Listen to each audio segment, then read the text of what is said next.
রবিবার উত্তর দিনাজপুর জেলার কানকি স্টেশনের কাজের অগ্রগতি খতিয়ে দেখতে এলেন সাংসদ কার্তিক চন্দ্র পাল। রবিবার উত্তর দিনাজপুর জেলার কানকি স্টেশনের কাজের অগ্রগতি খতিয়ে দেখতে এলেন সাংসদ কার্তিক চন্দ্র পাল। এদিন রেলের আধিকারিকদের নিয়ে স্টেশনের কাজ খতিয়ে দেখেন তিনি। উল্লেখ্য, গত জুলাই মাসে উত্তর পূর্ব সীমান্ত রেলওয়ের কানকি রেল স্টেশনের প্ল্যাটফর্ম সম্প্রসারণের কাজের সূচনা হয়। কানকি স্টেশনের 1 নম্বর প্ল্যাটফর্ম সম্প্রসারণ ও 2 নম্বর প্ল্যাটফর্মের হাই লেভেল করার কাজ শুরু হয়। দীর্ঘদিন ধরেই এনজেপি কলকাতাগামী বিভিন্ন ইন্টারসিটি ট্রেন ধরতে ডালখোলা বা কিষানগঞ্জ হয়ে যেতে হয় এলাকাবাসীদের। ফলে কানকি স্টেশনে বিভিন্ন ধরনের স্টপেজের দাবি জানিয়ে আসছিলেন এলাকাবাসীরা। সেই দাবি মেনে একটি দূরপাল্লা ও 2টি ইন্টারসিটি ট্রেনের স্টপেজ দেওয়া হয়েছে। এদিন কাজের গতি প্রকৃতি সন্তোষ প্রকাশ করেছেন সাংসদ। প্ল্যাটফর্ম সম্প্রসারণের কাজ সম্পন্ন হলে আগামী দিনে এলাকাবাসী ট্রেন সংক্রান্ত সমস্ত সমস্যা খতিয়ে দেখার আশ্বাস সাংসদের। তো স্যারকে অসংখ্য ধন্যবাদ জানাই আমাদের কানকি এলাকাবাসীর দীর্ঘদিনের সমস্যা গুরুত্ব দিয়ে দেখে দ্রুত সমাধানের দিকে এগিয়ে নিয়ে যাওয়ার জন্য। ইতিমধ্যেই কানকিতে কলকাতাগামী ট্রেন দাঁড়াতে শুরু করেছে। এছাড়াও এই এলাকাবাসীর দাবি রয়েছে রায়গঞ্জ বালুরঘাট ইন্টারসিটি সহ আরও একাধিক ট্রেনের। তো এই বিষয়ে কি বলবেন? প্রথমেই আমার রায়গঞ্জ লোকসভাবাসীকে নমস্কার। তার সাথে চাকুলিয়াবাসীর দীর্ঘদিনের দাবি ছিল কানকি স্টেশনের আপগ্রেডেশন।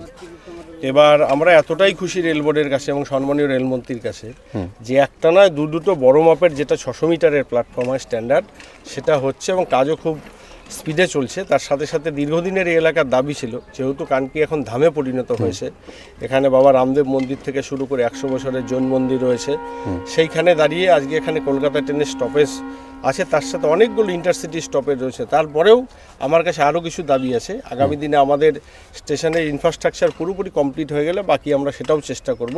তার সাথে সাথে মানুষকে অনুরোধ করব, ভারত সরকার কাজ করছে, কেন্দ্রীয় আমাদের রেলমন্ত্রীর নির্দেশে দুদিকে প্ল্যাটফর্ম হচ্ছে, সব হচ্ছে, তার সাথে সাথে আমাদেরও উচিত, আমরা নাগরিক, আমাদের কর্তব্য এই কাজটা যাতে খুব ভালো মতো হয়। প্রতিটা নাগরিক সচেতন হয় সেই কাজের মধ্যে, তারা যদি একটু করে দেখভাল করে তাহলে কাজের কোয়ালিটির মানটা আরও ভালো হবে। কারণ যারা ঠিকাদারি সংস্থা তারা কাজের বিনিময়ে পয়সা পাচ্ছে, তো কাজের বিনিময়ে যখন পয়সা পাচ্ছে তাহলে কাজটা তাকে ভালো করতে হবে। আমি তো সবসময় এসে পারবো না, আপনারা যারা এখানে দায়িত্বশীল নাগরিকরা রয়েছেন তারাও একটু দেখবেন যাতে এই কাজটা তো আমরা কানকিবাসী বিশেষ করে চাকুলিয়াবাসীর জন্যই হচ্ছে, তারা যেন একটু দায়িত্ব নিয়ে কাজটা দেখে নেয়। এবং তার সাথে সাথে আমাদের আরও কিছু এখানে সমস্যা রয়েছে, সেগুলো আমরা খুব তাড়াতাড়ি তাড়াতাড়ি কেন্দ্রীয় রেল বোর্ড থেকে সেই কাজগুলো করা যায়, সেই চেষ্টা আমাদের থাকবে। স্যার, আর একটা বিষয়, কানকিতে জেলার সবচেয়ে বড় সবজির বাজার রয়েছে, কিন্তু সেখানে কোনো পরিকাঠামোগত উন্নয়ন হয়নি এখনও, সরকারের তরফ থেকে কোনো সুযোগ সুবিধা পায়নি, যার ফলে প্রতিদিন সকালে প্রচুর যানজট সৃষ্টি হয়। এছাড়াও জাতীয় সড়কে অ্যাম্বুলেন্স সহ জরুরি পরিষেবার সাথে যুক্ত বিভিন্ন গাড়ি দাঁড়িয়ে থাকতে হয় দীর্ঘক্ষণ। তো ওই বিষয়ে কী বলবেন? অনেকে মনে করছেন যে ফ্লাইওভার নির্মিত হলে এই সমস্যাটার সমাধান হতে পারে। যদি কানকিবাসী সেটা থাকে যে NH 12-এর মধ্যে ফ্লাইওভারের দরকার আছে, যেরকম অলরেডি আমরা একটা প্রপোজাল ফ্লাইওভারের আমরা পাঞ্জিপাড়ায় দিয়েছি, কারণ ওখানে ম্যাক্সিমাম জাম হচ্ছে, হাট লাগছে। যদি এখানেও সেটা দরকার পড়ে অবশ্যই সেই ফ্লাইওভারের প্রপোজাল আমি দিব। এবং আমাদের NHI তারা অবশ্যই যে কোনো যানজটের ক্ষেত্রে হোক বা মানুষের নিরাপত্তার ক্ষেত্রে হোক, আমাদের যে ট্রান্সপোর্ট ডিপার্টমেন্ট আছে তারা অলরেডি তৈরি আছে।